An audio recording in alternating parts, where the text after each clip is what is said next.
কারো নাম জায়েদ খান, কারো নাম মেসি, নেইমার, আবার কারো নাম দিয়েছেন কিং জং উন। এমন বাহারি নামের গরু কোরবানির জন্য প্রস্তুত করা হচ্ছে কুড়িগ্রামের আরশি এগ্রো ফার্মে। খামারে বলছেন প্রাকৃতিক খাবার খাইয়ে গরু পালন করছেন তিনি। স্থানীয় বাজারের পাশাপাশি তার খামারের গরু যাচ্ছে ঢাকায়ও।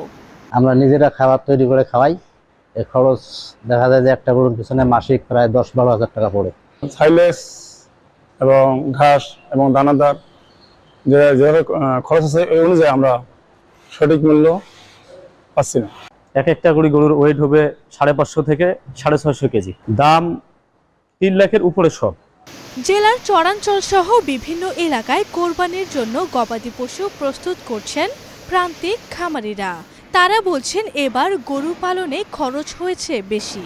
যদি ভারতীয় গরু আসে তাহলে লোকসানে পড়তে হবে তাদের। খামারিরা মোটামুটি ভালো পয়সা পাবো, আর যদি ইন্ডিয়ান গরু ঢোকে আমরা খামারিরা সবসময়ের জন্য আতঙ্কের অনেক টাকা লোকসানে থাকতো। ঘাস শুকনো খেতে আর যাই হোক পানি লাগতে পারছি, এই হিসেবে আমরা দেই নাই।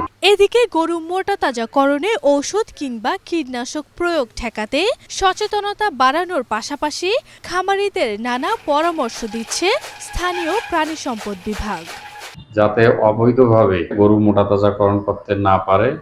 এই জন্য আমাদের 6টি ভেটেরিনারি মোবাইল টিম মাঠে সক্রিয় রয়েছে। আমরা নিয়মিত খামার পরিদর্শন করছি, উঠান বৈঠকের কাজ চলমান রয়েছে।